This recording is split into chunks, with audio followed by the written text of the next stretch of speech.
everyone, welcome to my channel Ekansh. Hope you all are good.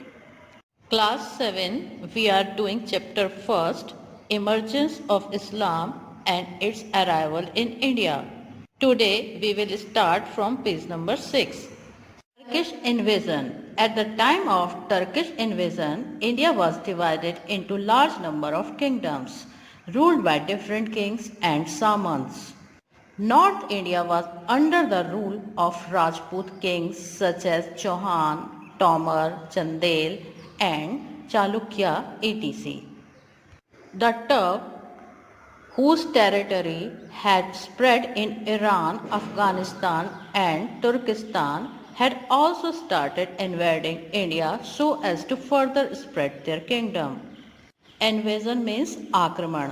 तो at the time of Turkish invasion, Turkish के invasion यानी आक्रमण के समय India बहुत सारे किंगडम्स में बटा हुआ था और उसमें डिफरेंट किंग्स और सामंस रूल कर रहे थे, शासन कर रहे थे।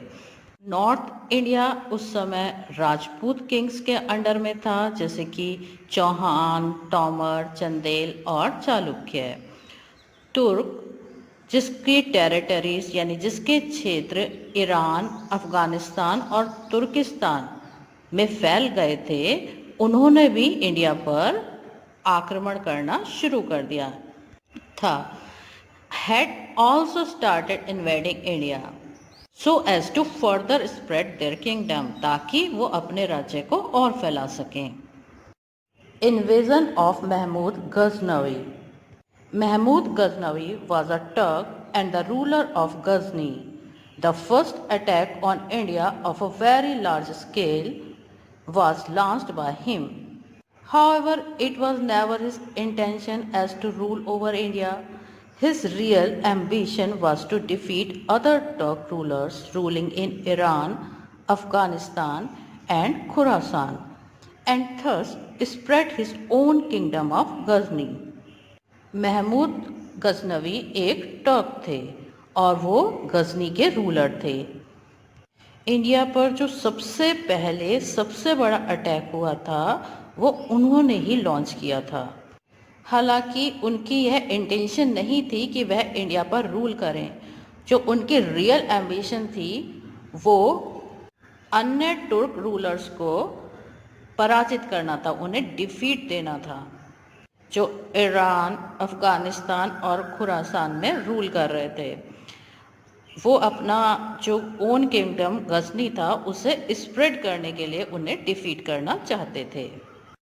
Now the question arises, if Mahmud Ghaznavi did not want to rule over India, why did he attack? The answer is very simple. India was highly prosperous country at that time and he wanted to plunder and loot money which could be used for enlarging the strength of his own army. अब आपके मन में भी ये question उठ रहा होगा कि जब महमूद गजनवी इंडिया पर रूल ही नहीं करना चाहते थे तो उन्होंने इंडिया पर अटैक ही क्यों किया? इसका आंसर बहुत सिंपल है। उस समय इंडिया बहुत ही प्रॉस्पेरियस यानी समृद्ध देश था और वह इंडिया से सिर्फ लूटने के लिए आए थे। प्लंडर का मतलब भी लूटना ही होता है, तो वो मनी को लूटने आए थे जिससे कि वो अपनी आर्मी को स्ट्रॉन्ग बना सकें और उसे इनलार्ज कर सकें, which could be used for enlarging the strength of his own army. With this aim in mind, he invaded Rajput kingdoms on 17 occasions. Occasions means times, between 1000 to 1025. He defeated many Rajput kings and looted their wealth. He also plundered Hindu temples and took away the huge wealth kept therein.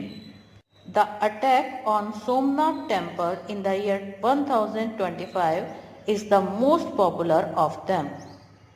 अपनी army की strength को बढ़ाने के लिए इसको अपने mind में रखते हुए उन्होंने राजपूत किंगडम्स पर 17 टाइम्स अटैक किए। उन्होंने कई राजपूत किंग्स को हराया, उनकी संपत्ति यानी वेल्थ को लूट लिया। उसने हिंदू मंदिरों को भी लूट लिया और उसमें रखी हुई बड़ी संपत्ति को छीन लिया। ईयर 1025 में सोमनाथ टेम्पल पर हुआ अटैक उनमें सबसे ज़्यादा पॉपुलर है। Now test your knowledge. Question 1, how many times did Mahmud Ghaznavi attack India? Question number 2, in how many years India had been invaded 17 times? Question 3, who attacked या looted India first? There are two questions, who attacked India first, or we can say who looted India first. Write your answers in comment box. Al-Biruni's observation of India. Different arts and literatures were highly appreciated by Mahmud Ghaznavi. The literates like Al-Biruni and Firdausi belonged to his period. Al-Biruni, the famous literate from Central Asia, came to India along with Mahmud Ghaznavi.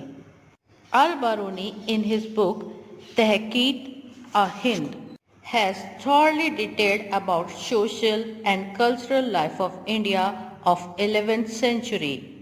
Al-Burani also discussed about the customs, religious rites and ceremonies and various superstitions prevailing in India of that time. जिस समय Mahmood Ghaznavi India आए तो वह अपने साथ अल-बुरानी को भी लेकर आए। उनको लाने का उद्देश्य उस समय इंडिया की सोशल और कल्चरल लाइफ के बारे में जानना था। अल-बुरानी साहित्यकार थे जो लिटरेचर लिखा करते थे। अब हम उनका इंडिया के बारे में ऑब्जर्वेशन पढ़ेंगे। अल-बुरानी's observation of India. Mahmud Ghaznavi अलग अलग टाइप की कला यानी आर्ट और लिटरेचर को बहुत सराहते थे, अप्रिशिएट किया करते थे। इसलिए वो जहाँ भी जाते थे वहाँ के कल्चर को जानने के लिए अपने साथ साहित्यकारों को ले जाते थे। तो जब वह इंडिया में आए तो वह अपने साथ अल-बुरानी को लेकर आए।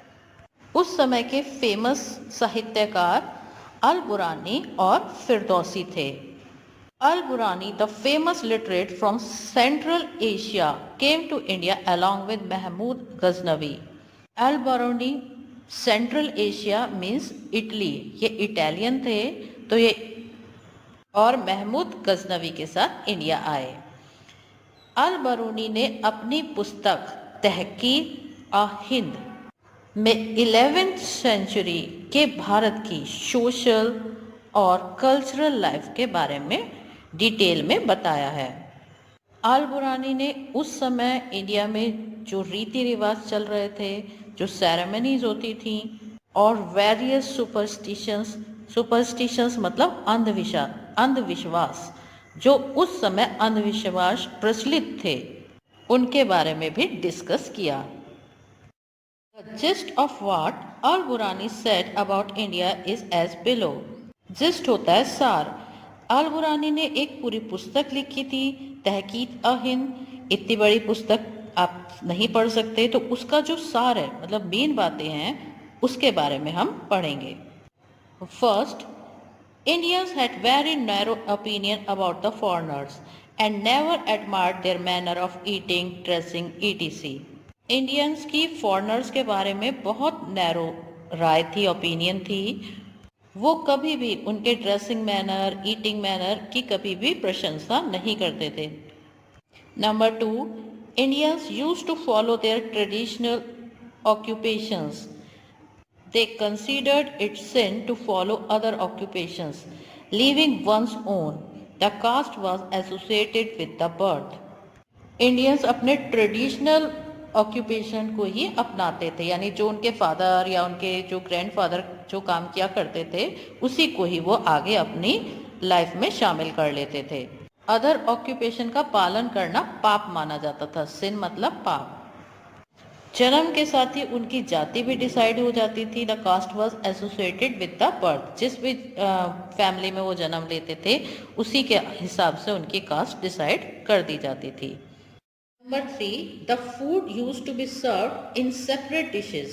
Indians never liked the idea that the two persons ate their food in the same dish. आल बुरानी ने अपनी बुक में लिखा कि इंडियंस जो हैं वो सेम डिश में खाना पसंद नहीं करते। अगर 2 पर्सन खा रहे हैं तो वो दोनों अलग अलग अपनी सेपरेट डिश में अपना फूड खाते हैं। 4. Pious occasions were given a very honored place in everyday life of India.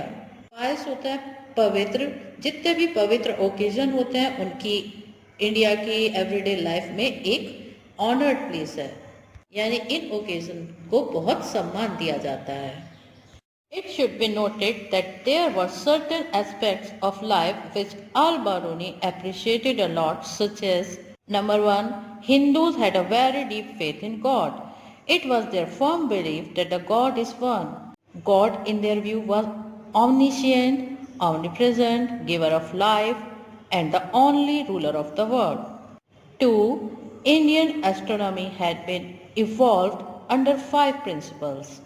The earth and the planets, their shapes and their movements, solar and lunar eclipse and other astrological facts had their own basis under Indian system.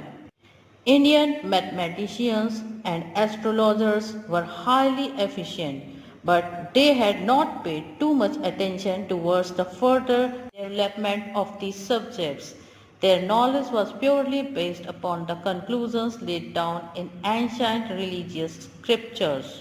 इन्हें Indian life के कुछ certain aspects थे, यानी कुछ ऐसे पहलू थे जिनकी उन्होंने बहुत सराहना की, उन्हें अप्रिशिएट किया, जिसमें फर्स्ट हिंदुओं की ईश्वर में गहरी आस्था थी। ये उनका फर्म बिलीफ यानी दृढ़ विश्वास था कि गॉड एक है। उनके विचार में गॉड ऑमनिसिएंट मतलब सर्वज्ञ, ऑमनी प्रेजेंट हर जगह व्याप्त होने वाला यानी वो हर जगह हैं, गिवर ऑफ लाइफ जन्म को देने वाले हैं, and the only ruler of the world और एकमात्र शक्ति है जो दुनिया को चलाती है। Indian astronomy had been evolved under 5 principles. उस समय इंडियन एस्ट्रोनॉमी को 5 प्रिंसिपल के तहत विकसित किया गया था। वो लोग अर्थ, प्लैनेट, उनकी shapes, movements, solar Eclipse, lunar Eclipse और जितने भी अदर फैक्ट्स थे, एस्ट्रोलॉजिकल फैक्ट्स, उसके बारे में उनकी अपनी ओपिनियन थी। इंडियन सिस्टम के अंदर वो इसकी कैलकुलेशंस किया करते थे। इंडियन मैथमेटिशियन और एस्ट्रोलॉजर्स हाईली एफिशिएंट थे, अत्यधिक कुशल थे, but they had not paid too much attention towards the further development of these subjects. लेकिन वो इन सब्जेक्ट्स को और आगे विकास करने की ओर बहुत ज़्यादा ध्यान नहीं दिया करते थे। उनकी जो नॉलेज थी वो प्योरली बेस्ड अपॉन कॉन्क्लूजन्स थी। वो कॉन्क्लूजन एंशिएंट रिलीजियस स्क्रिप्ट्स के आधार पर निकाले गए थे। यानी उस समय जो मैथमेटिशियंस थे, एस्ट्रोलॉजर्स थे, वो नई रिसर्च नहीं कर रहे थे। जो पुराने समय में जो भी रिसर्च की गई जो स्क्रिप्ट्स थी उन्हीं में से पढ़ के वो कंक्लूजन निकाल दिया करते थे। Culturally India was so advance in those days that to better understand our country al-Biruni learn Sanskrit when he came to India. Culturally हमारा इंडिया उन दिनों बहुत एडवांस था और हमारी सारी लिटरेचर संस्कृत में लिखी हुई थी। तो हमारे देश को समझने के लिए अल-बरूनी ने इंडिया में जब वह आए तो उन्होंने संस्कृत सीखी। Now test your knowledge. Question 1, who was al-Biruni? Question number 2, with whom did al-Biruni come to India? Question number 3, when did al-Biruni come to India? And question number 4, which book did al-Biruni write? Thanks for watching. See you in the next video.